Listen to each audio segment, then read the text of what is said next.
ಚೆನ್ನಾಗ್ ತಿಂತ್ಯಾ. ನಮ್ಮ ಅಕ್ಕನ ಹಾಲು ಕುಡ್ದು ಗುಂಡ್ಗುಂಡಕ್ಕಾಗಿದ್ಯಾ. ನಿನ್ನ ಎತ್ಕೊಂಡ್ ಬರೋ ಕರ್ಮ ನನಗ್ ಬಂತಲ್ಲ, ನನ್ ಹಣೆ ಬರ. ನಂಗ್ ಸುಸ್ತಾಗ್ತಿದೆ.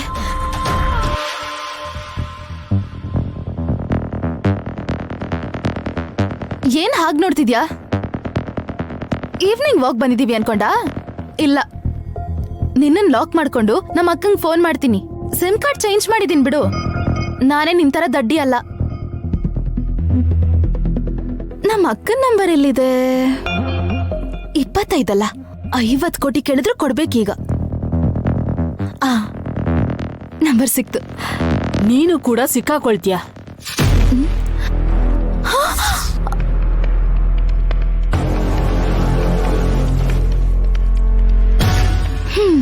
ನೀನಾ? ಯಾಕೆ ನಾನ್ ಬರ್ಬಾರ್ದಾ? ಇಲ್ಲಿಗೆ ಯಾಕೆ ಬರಕ್ ಹೋದೆ? ನಿನ್ ಕೆಲ್ಸ ನೋಡ್ಕೊಂಡು ನೀನ್ ಹೋಗು. ಗಾಯತ್ರಿ ಪುಟ್ಟಿನ ಮಾಯ ಮಾಡಿದ್ದು ನಾನೇ ಅನ್ನೋ ಆರೋಪನ ನನ್ ಮೇಲ್ ಹಾಕೊಂಡು ನೈನಿ ಅವ್ರಿಗೆ ನಿಜ ಹೇಳಲಿಲ್ಲ ಅಂದ್ರೆ ಹೇಗೆ? ಏನಂತ ಹೇಳ್ತೀಯಾ? ಗಾಯತ್ರಿ ಕ್ಷೇಮವಾಗಿದ್ದಾಳೆ ಅಂತ. ನಾನು ಕೂಡ ಹುಷಾರ ಕರ್ಕೊಂಡ್ ಬಂದಿದ್ದೀನಿ. ಚಿಕ್ಕ ಮಗುನ್ ನಡ್ಸಿದ್ರೆ ಕಾಲ್ ನೋವಾಗತ್ತೆ ಅಂತ ಎತ್ಕೊಂಡ್ ಬಂದೆ ಗೊತ್ತಾ?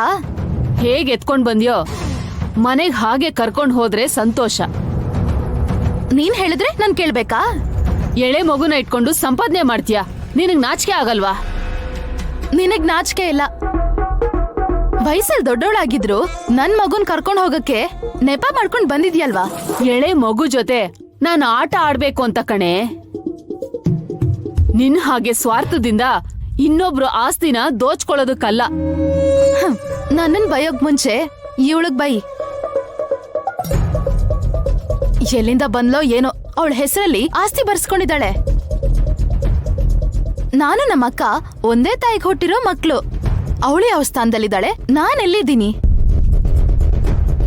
ಅನಾಥ್ ಹುಡುಗಿ ಆದ್ರೂ ಎಷ್ಟು ಕೋಟಿ ರೂಪಾಯಿ ಆಸ್ತಿ ದೋಚಿದಾಳ್ ಗೊತ್ತಾ? ನೀನ್ ಬಾರೆ. ಸುಮನಾ, ಎಲ್ಲದಕ್ಕೂ ಹಣೆಲ್ ಬರ್ದಿರ್ಬೇಕು. ತಪ್ಪು ದಾರಿ ಹಿಡಿಬೇಡ. ಮರ್ಯಾದೆಯಾಗಿ ಮಗುನ ಈಗ್ಲೇ ಮನೆ ಕರ್ಕೊಂಡು ಹೋಗು.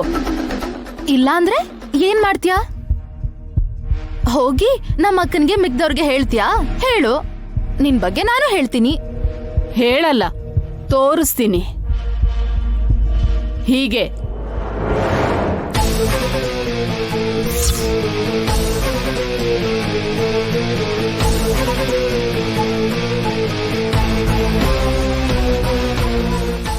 ಉಲುಚಿನೇ. ನನ್ ಮಗುನ ಎತ್ಕೊಂಡು ನೀನ್ ಹೇಗೋ ನಾನು ಹಾಗೆ. ನೈನಿನ ಹೆದರ್ಸ್ಬೇಕು ಅಂತ ಅನ್ಕೊಂಡ್ರೆ ಉಲುಚಿನ ಇಲ್ಲಿಂದ ಕರ್ಕೊಂಡು ಹೊರಟೋಗ್ತೀನಿ. ಆಹಾ ಬೇಡ, ನನ್ ಮಗು ನನಗ್ ಬೇಕು. ಈಗ್ಲೇ ಗಾಯತ್ರಿನ ಬಿಟ್ಬಿಡು. ನಿನಗೆ ಹೇಳ್ತಿರೋದು. ಇಲ್ಲ ಅಂದ್ರೆ ಉಲುಚಿನ ನಾಗಲೋಕಕ್ಕೆ ಕರ್ಕೊಂಡು ಹೋದ್ರೆ ಈ ಜನ್ಮದಲ್ಲಿ ನಿನಗ್ ಸಿಗೋದಿಲ್ಲ.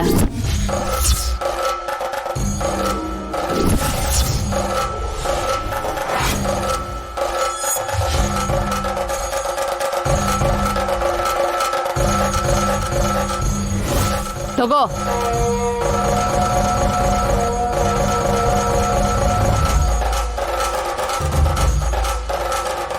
ಗಾಯತ್ರಿನ್ ಕೂಡ ಕರ್ಕೊಂಡು ಹೋಗು. ಇವಳನ್ ಹೊತ್ಕೊಂಡು ಹೋಗಕ್ಕೆ ನಾನೇನ್ ಕತ್ತೇನಾ?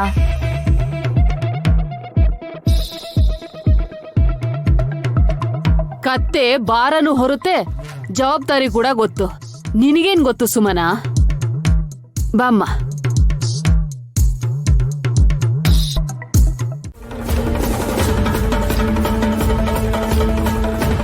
ನಿಮ್ ಕಣ್ಣಿಗೆ ನಾನು ಹೇಗ್ ಕಾಣಿಸ್ತಿದ್ದೀನಿ? ಆ ಮಗು ಏನಾದ್ರೂ ಹುಟ್ಟಾಗ್ಲಿಂದಾನೆ ಆಗರ್ಭ ಶ್ರೀಮಂತೆನಾ? ಕುಡಿಯೋದಕ್ಕೆ ಕೊನೆ ಪಕ್ಷ ಹಾಲು ಇಲ್ದಿರೋ ಅಂತ ಪರಿಸ್ಥಿತಿಯಲ್ಲಿ ಉಳಿದ್ದು ಜೋಗಯ್ಯ ಶಾಸ್ತ್ರಿಗಳಿಗೂ ಸಾಕಾಗ್ದೆ ನಮ್ಮ ಅಕ್ಕನ್ ಕೇಳಿದಿಕ್ಕೆ ದತ್ತಕ್ ತಗೊಂಡ್ರೆ ಹೊರತು ಅವಳೇನ್ ರಿಚ್ ಕಿಡ್ ಅಲ್ಲ.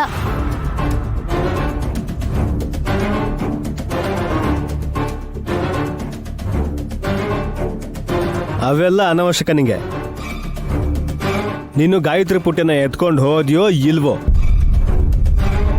ಮಕ್ಳ ಮೇಲ್ ಬುಟ್ಟಿ ಇಟ್ಟು ಯಾಮಾರಿಸ್ದವಳನ್ನ ಸುಮ್ನೆ ಅನುಮಾನಿಸೋದ್ ಬಿಟ್ಟು ಈಗೇನು ಗೊತ್ತಿಲ್ದಿರೋ ಹಾಗೆ ಮಗುನ್ ಕರ್ಕೊಂಡ್ ಬಂದು ನನ್ ಮೇಲೆ ಆರೋಪ ಹೊರಿಸಿದ್ರೆ ಅವಳನ್ನ ಈಸಿಯಾಗಿ ನಂಬ್ತೀರಾ? ಸುಮ್ನೆ ಯಾರು ಹೇಳಲ್ಲ ಅಲ್ವಾ ಸುಮನ? ಅಸೂಯೆಯಿಂದ ಹೇಳ್ತಿದ್ದಾಳೋ ಇಲ್ಲ ನನ್ ಮೇಲೆ ದ್ವೇಷದಿಂದ ಹೇಳ್ತಿದ್ದಾಳೋ? ಬೆಳಗ್ಗೆ ಸೆರಗ್ ಹೊತ್ಕೊಂಡು ಹುಲ್ಲು ಚೀನ ಕರ್ಕೊಂಡು ಹೋಗ್ತೀನಿ ಎಂದೆ. ಡಮ್ಮಕ್ಕ ನೋಡಿದ್ರೆ ಸುಮ್ಮನೆ ಎತ್ಕೊಂಡಿದ್ದು ನನ್ನ ಅಂದ್ಲು. ಈಗ ನೋಡಿದ್ರೆ ಮಾಯ ಆಗಿರೋ ಗಾಯತ್ರಿನ ದೊಡ್ಡ ಬೊಟ್ಟಮ್ಮ ಕರ್ಕೊಂಡ್ ಬಂದಿದ್ದಾಳೆ ಅಂದ್ರೆ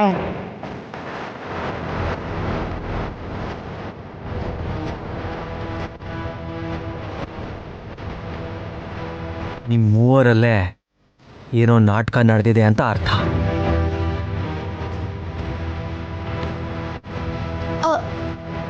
ಅಯ್ಯೋ ವಿಶಾಲ್ ಬಾಬಾ, ನೀವು ಹಾಗೆ ಹೇಳ್ತಿದ್ದೀರಲ್ಲ? ಡಮ್ಮಕ್ಕ, ನೀನ್ಯಾಕೇನು ಮಾತಾಡ್ದೆ ಸುಮ್ನಿದ್ಯಾ? ಡಮ್ಮೋ ಡಮ್ಮ ಬಾಯ್ ಬಿಡಮ್ಮ. ನಾನೊಂದು ಅನ್ಕೊಂಡ್ರೆ ವಿಶಾಲಾಕ್ಷಿ ಅಮ್ಮನವರು ಇನ್ನೊಂದು ಮಾಡಿದ್ರು ವಲ್ಲಭ.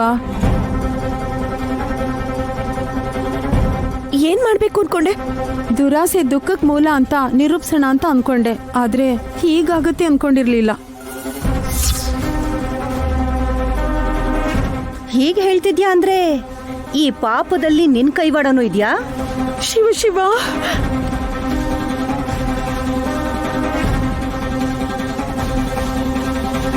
ಕಿವಿ ಮುಚ್ಕೊಂಡ್ರೆ ಹೆಂಗೆ ಡಮ್ಮ? ನಿಜ ಹೇಳೋ. ಆಚೆ ಏನ್ ನಡೀತು ಅಂತ ನಾನ್ ಹೇಳ್ತೀನಿ. ದೊಡ್ಡಬೊಟ್ಟಮ್ಮ, ಅದೇನು ವಿಷಯ ಅಂತ ನೇರವಾಗಿ ಹೇಳಿ. ಕತ್ಲೆಲಿ ಗಾಯತ್ರಿ ಪುಟ್ಟಿನ ಎತ್ಕೊಂಡ್ ಬಂದ್ ಸುಮನನ್ನ ನಿಲ್ಲಿಸ್ಕೊಂಡು ನಾನು ಬೈದೆ ವಿಶಾಲ್ ಅವ್ರೆ.